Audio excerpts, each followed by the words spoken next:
Hey, what's up producers? If you are tired of harsh resonances ruining your mixes, or you are paying hundreds of dollars for tools like Soothe, Trackspacer and the rest of it, I think you need to pause for a while and watch this video because today I'm reviewing ANINA, the brand new free spectral shaper from A1 Bristol. I saw some forums and articles about this plugin and it's really blowing up online in this 2026. So I thought of sharing this with you guys. According to the developer, ANINA does resonance suppression, spectral imprinting, and multi-band compression with up to 1024 bands, and all these things for $0. And while experimenting with this, there are other things I came across which I will also share with you in this video. So stick around because I will demo it live in FL Studio so that we'll see if this plugin really worth the hype.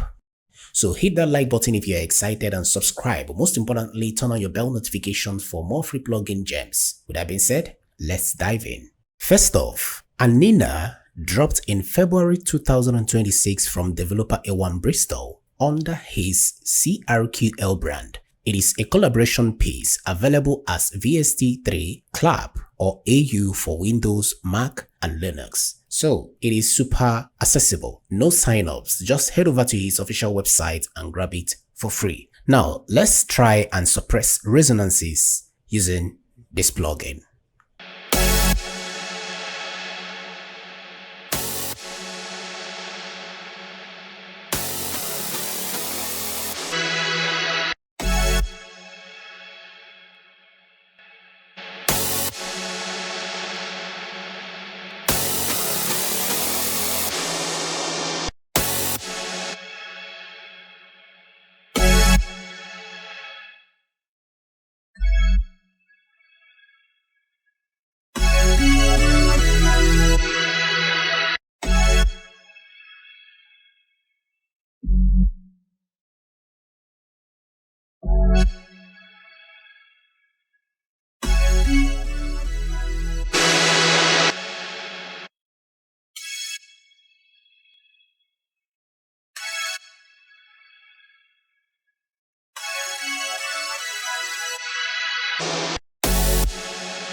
Alright, so for the resonance suppression, after playing around with this plugin, here is what I figured out. First is, just by inserting this plugin on the channel where you have the sample or the instrument or the element you're working on, automatically dictates the resonance and starts separating them. But you will now add more of that separation by engaging the amount knob. Now, another interesting feature here is when you click on this plus button, it takes you to this section.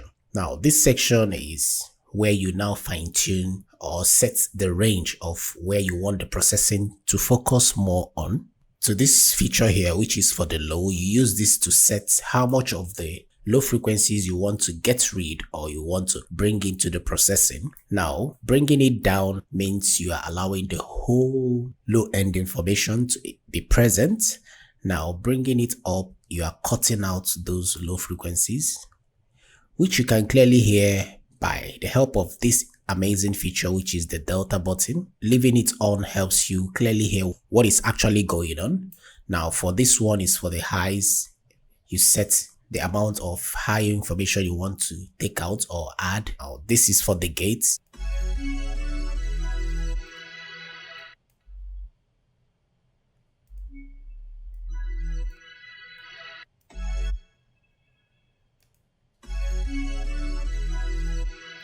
So I'm not sure if you can clearly hear that. When the gate is toggled on, you notice that it starts chopping the sustain section of the sample. So it all depends on what you want to achieve. Now back to this main window. To the left here is the attack, which we all know what attack does to set how fast it reacts, and the release, how long this processed effect holds onto the sample you're working on. So that's pretty much it. And to this section, you can see the freeze button to engage and disable it. which we'll be using during the sidechain section of this demonstration.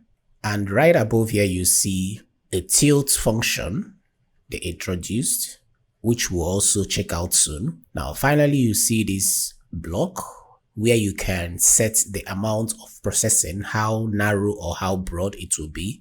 And it's up to 2048 block. So this time we'll engage this sidechain. We'll do the normal FL Studio routing. Let's see how well it does when it comes to separating the kick from 808 or bass. So let me quickly do that. So now I have a simple drum loop laid down. Let me quickly preview it so that you can hear.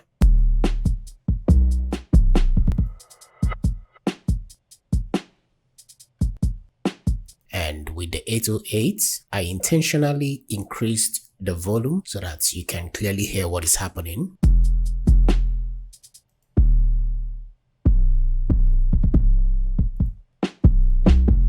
So I want to resolve those frequencies clashing between the 808 bass and the kick drum. So what I did was the normal routing for sidechaining in FL Studio.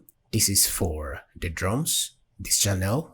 This other channel is for the bass. So I'll come to the drums. I'll right click under the bass and I'll say write sidechain to this track. Then under bass, I will now insert ANINA. Then on ANINA, come over to this section here under processing, right click under sidechain and select the drums, and you're good to go. So let's have a listen. I will toggle on the delta so that I can hear what is going on.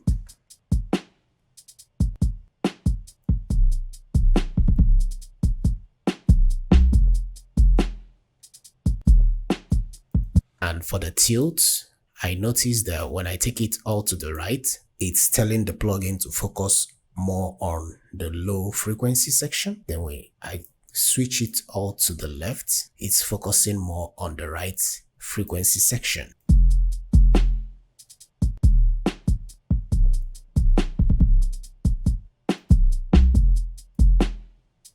And by the way, it's important to turn on this once you've set those routing. Once you are done routing it in FL Studio. And remember, this sidechain, this is where you now try to dock and separate frequencies that are clashing. All right. This time around, we are not doing resonance suppression. Okay. So let me set it to a desired level.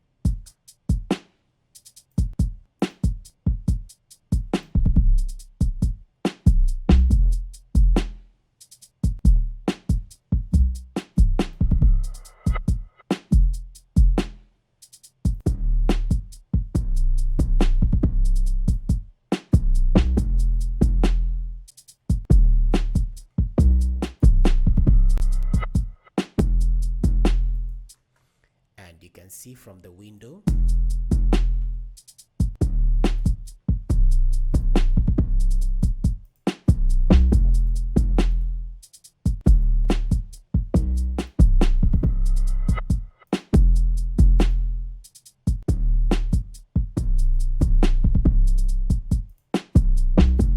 Alright, I was trying to freeze the amount of separation or docking that was going on. So you can clearly see, how much is docking that particular frequency from the bass the moment the kick hits.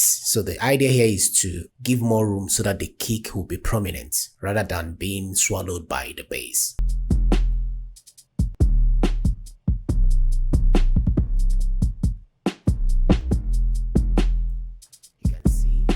You can see the impact of the attack.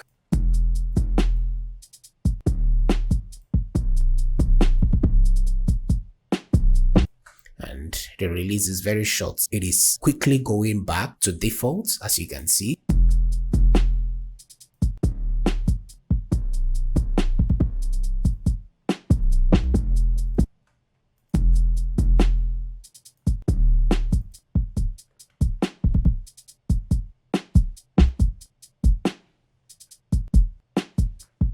If you are familiar with Trackspacer or Soothe, using this will not be difficult for you. Alright, so what I'm actually doing here is to critically go through every feature to see if the features are really effective. I mean, if they are really working. And from this demonstration, you can agree with me, this is a very good plugin, right? So comparing this to Soothe or Trackspacer, which I would have done, but I don't want the video to get too long. You can see this plugin also wins a space for itself in the resonance suppression plugin category. And for that, I would highly recommend, especially for those who don't have the budget to buy those paid ones, I would highly recommend this for them. So I think that is all to discuss about this plugin. But should I miss out on anything, please let me know in the comments, okay? And that brings us to the end of today's video. If you found this video helpful, make sure to leave a like, share it to friends, subscribe, and most importantly, turn on your bell notification